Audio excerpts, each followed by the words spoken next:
Bonjour et bienvenue sur la chaîne Nous Entrepreneurs. Nous avons le plaisir aujourd'hui de recevoir Margot Canoni, fondatrice ou cofondatrice de Jolly Mama. Alors, on dit Jolly ou Jolie? Alors, c'est comme tu veux. On est très ouverte. D'accord. Ouais, Alors, pourquoi ce nom d'ailleurs? ouais, alors justement, on voulait un nom qui soit facile à prononcer dans plein de langues, Ouais.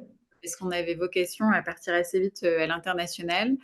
On aimait bien le thème mama qui veut à la fois dire la future mama, la femme enceinte, etc., parce qu'on a quand même un focus maternité, mais qui veut aussi parfois dire la mama qui s'occupe de nous, quoi, un peu dans les familles italiennes, la mama qui prend soin de toute sa famille.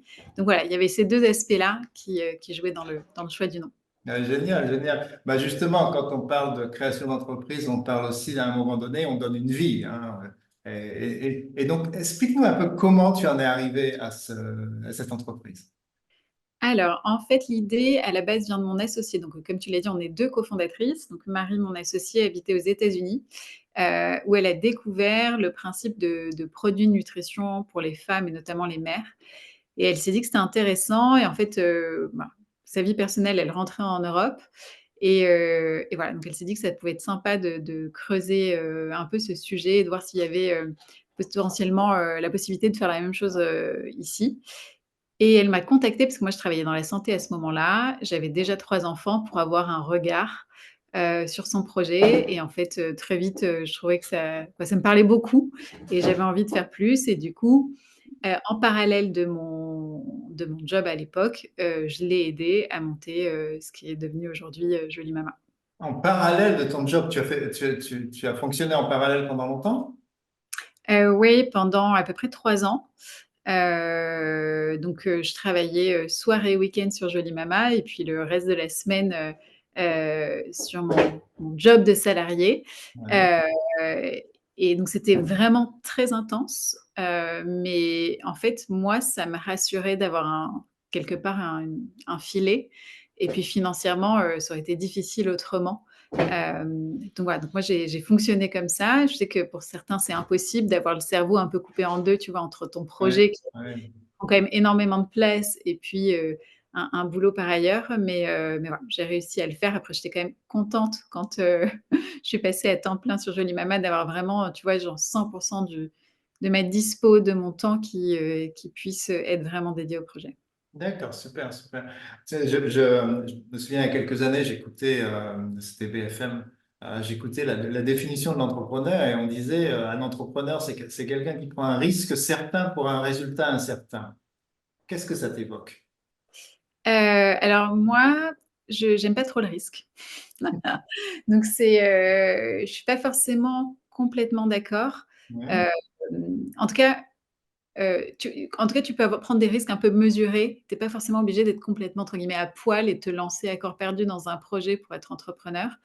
Moi, c'est dans ma nature, je suis ingénieure, puis je sais pas, j'avais une famille, il fallait que les choses soient quand même encadrées. Je considérais que je pouvais pas me permettre d'être trop à risque et moi, dans mon fonctionnement, si je suis trop à risque, comme j'ai peur, je suis un peu, tu vois, gelée, du coup, je j'avance plus. Donc je pense ouais. qu'il faut, il y a un peu tous les schémas. Il y a des gens qui, au contraire, l'adrénaline va les faire aller plus vite, plus loin, plus créatifs. Moi non, j'ai besoin d'être dans un environnement un peu sécuritaire pour réfléchir au mieux. Et donc voilà, moi, pour moi, non, pas forcément. Et je pense que ça, c'est un des messages que j'essaie souvent de faire passer, c'est que il faut pas rentrer dans des cases. Il n'y a pas une seule case de l'entrepreneur. Il y a plein de formes différentes.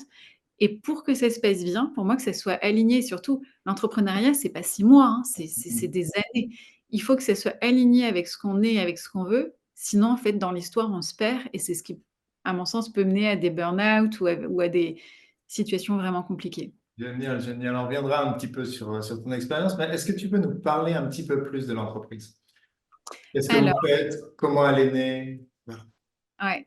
Donc nous, on fait des produits de nutrition pour les femmes, donc avec des vocations santé, et on a un focus un peu particulier sur tout ce qui est maternité. Donc voilà, qu'on a aujourd'hui une quarantaine de produits qui sont soit des produits alimentaires, soit des compléments alimentaires. Donc elle est née, voilà, c'est l'idée de mon associé Marie. On a fait ça de manière un peu artisanale au début. Alors on a quand même trouvé un premier fabricant, mais tout était stocké dans mon appartement. La logistique venait de mon appartement, donc c'était voilà.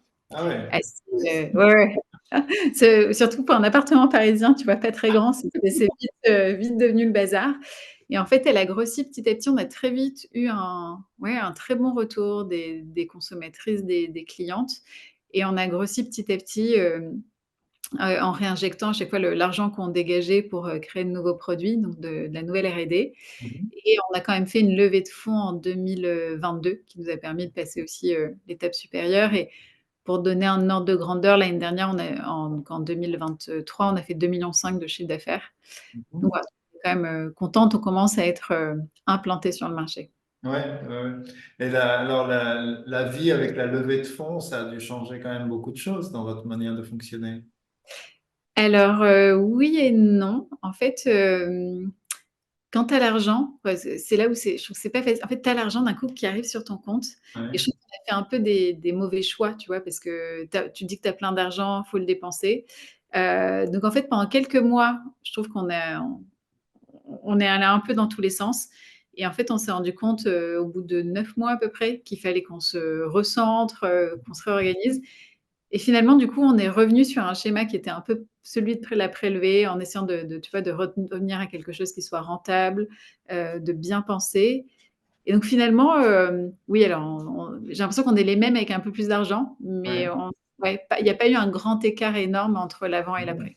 Génial, génial. En fait, dans ce que j'entends, c'est que vous êtes vraiment des entrepreneurs, enfin ton associé et toi, un peu basique, c'est-à-dire bon, on fait quelque chose, on gagne de l'argent, on réinjecte de l'argent, on n'est pas dans allez, les levées de fonds et on crée de la valeur et on va revendre demain, on est vraiment plus sur des choses très basico-basiques. Est-ce que je comprends correctement?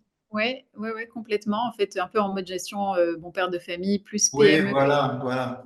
Ouais, oui. Alors, on a eu des phases où on l'était pas, mais alors là encore, c'est plus moi. Moi, quand, dans les phases où on cramait du cash, comme on dit dans le jargon, start-up, je me Mhm. sentais pas bien du tout. Je me sentais pas bien parce que justement, encore une fois, très risqué. Tu te dis: «Si tu continues comme ça, il y a un moment, voilà» et puis le contexte économique est quand même moins favorable aux levées de fonds. Et ensuite, je me disais: «Mais même juste même d'un point de vue philosophique, à quoi bon créer une entreprise si tu perds de l'argent tout le temps?» tu Ouais. vois? Mhm. Et je sais qu'il y en a qui structurellement, bah, ça doit être le cas pour certaines boîtes tech ou qui ont besoin d'un certain volume pour pouvoir être rentables. Mais voilà, pour nous, c'était important d'avoir des bases saines, en fait, et le but, c'est que ça soit une entreprise pérenne, qui marche bien. C'est pas de faire, un coup, tu sais, genre en 2-3 ans, tu revends direct, on s'inscrit pas dans cette démarche-là. Ouais.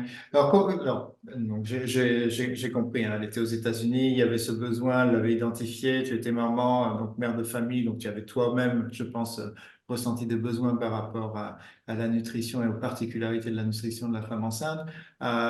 Mais comment c'est vraiment né? Comment ça a commencé à s'articuler? Comment ça a commencé tout ça? En gros, les premières ventes, le premier. Ouais, ouais, exactement. Les premiers choix de produits, les premières ventes. Alors sur les produits, donc on a démarré avec l'allaitement qui est pas simple du tout comme sujet de l'allaitement parce que c'est pas très glamour, puis on en parlait peu à l'époque. Parce que pour nous, c'était le moment où en tant que femme et maman, on avait le plus faim et on a eu le sentiment de passer un peu à côté de notre nutrition. Donc on a commencé par ça et ensuite on s'est fait connaître par les réseaux sociaux. Clairement, c'est pas simple à gérer tous ces trucs-là, mais c'est aussi un moyen de créer une communauté, d'être proche de ses clients. Et c'est vrai que, voilà, on a eu des bons retours très vite et ouais, ça a marché comme ça. Donc, je dirais un peu classiquement comme, des marques digitales, donc Ouais. vraiment les réseaux sociaux. Et après, petit à petit, on s'est structuré, on a organisé, un on a recruté quelqu'un pour piloter tout ce qui était, relations avec les professionnels de santé, par exemple.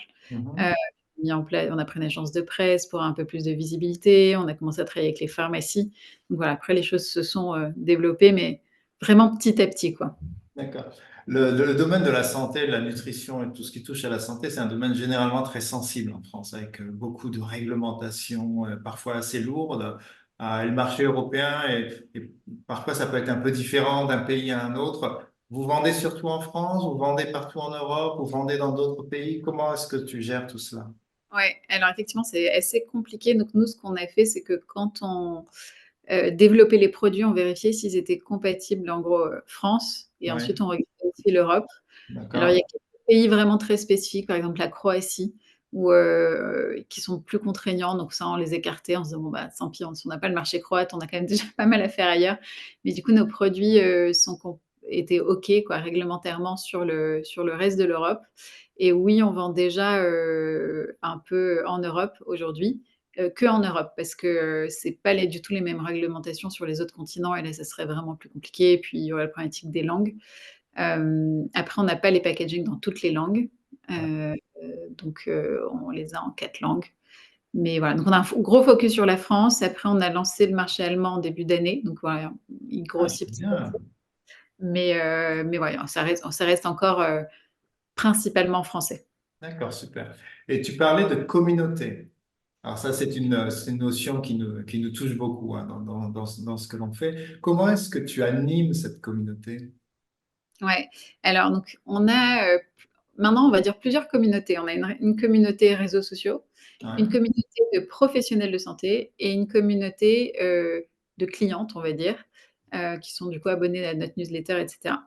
Hem, Ce qu'on a toujours fait depuis le début, c'est que certes on propose des produits, mais on fournit énormément de contenu, sur la nutrition ou sur la santé un peu plus générale de la femme. Parce que pour nous, tu vois, on le dit toujours, hein, nos produits sont pas magiques. C'est pas parce que tu vas prendre tel produit pendant ta grossesse et cetera, si à côté de ça, rien ne va dans ton hygiène de vie, dans ta santé mentale, bah, en fait, ça n'ira pas. Et donc on a toujours proposé du contenu, des articles, des e-books, des challenges, beaucoup de conférences. On organise une fois par mois des semaines de conférences à thème avec des professionnels de santé experts.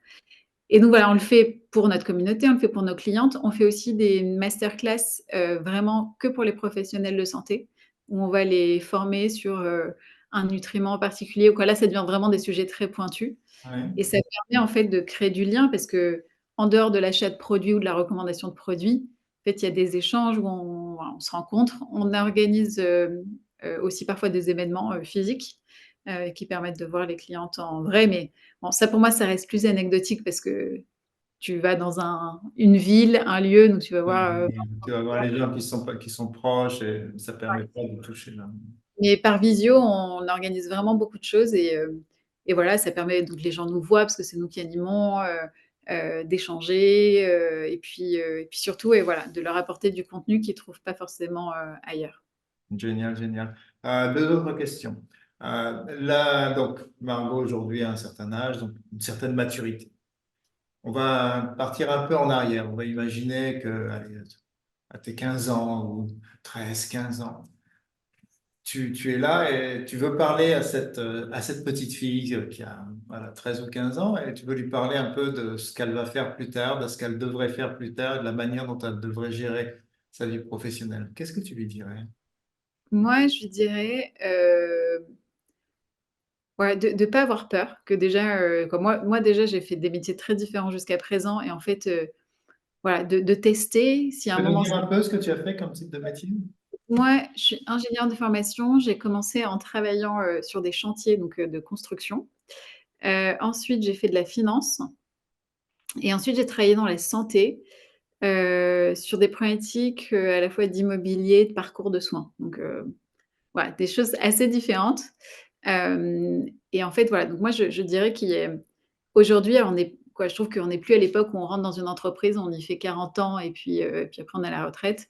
Il y a la possibilité de se réinventer si on est curieux, si on est flexible, si, donc voilà, donc pour moi il y a pas de c'est pas on peut pas se planter, au pire, ben, on a perdu 1 an ou 2 ans, mais c'est pas grave quoi, à l'échelle d'une vie. Donc déjà ça et puis, d'essayer de toujours écouter ses besoins, et pas forcément les besoins de la société ou ce que la société nous imposerait de faire. Vraiment de rester aligné avec, voilà, ce dont elle a envie, ce qui lui fait plaisir, ce qui la motive au quotidien. D'accord, super. Et la Margot d'il y a... Alors, rappelle-moi la date de création de la société? On l'a créée en 2018 et on a 2018. repris l'activité en 2019. D'accord. Donc, la Margot d'aujourd'hui rencontre la Margot de 2018. Et, OK. et elle lui dit un certain nombre de choses pour éviter certaines erreurs. Qu'est-ce que tu lui dirais? Alors, je vais lui dire déjà qu'en fait, il y aura des erreurs. Ouais. et que tout le monde en fait et ça, j'ai eu du mal à me quoi, je prenais ça vraiment, je me disais: «Mais je suis nulle si je fais telle erreur». En fait, tout le monde en fait, c'est obligatoire dans ce type d'organisation. Donc ouais, voilà, d'essayer de prendre un peu de recul sur les erreurs. De lui dire que c'est plus un marathon qu'un sprint. Donc en fait, il faut pas se mettre trop de pression dès le début et se mettre des objectifs trop, voilà, avec, un risque d'épuisement, physique et mental. Donc de prendre le temps de bien faire les choses et de se dire que voilà, il faut tenir sur la durée. Génial, génial, génial. Et une dernière, les rêves à 5, 10, 15 ans. Comment vous voyez l'entreprise, ton associé et toi?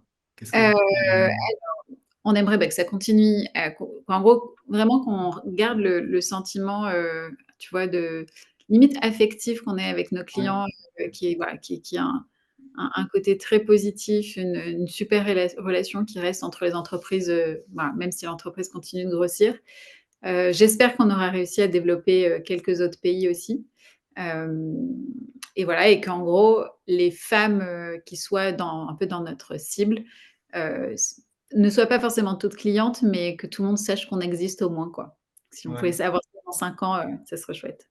Bon, super, super. Merci beaucoup, Margot. Merci pour ces moments. Et puis surtout, bonne chance et bonne continuation à Jolie Mama, une boîte que, chers auditeurs, vous aurez toutes les informations, tous les liens vers le site Internet et surtout parlez-en autour de vous. Aidons les entrepreneurs à entreprendre. Merci beaucoup, Merci Margot. beaucoup, merci.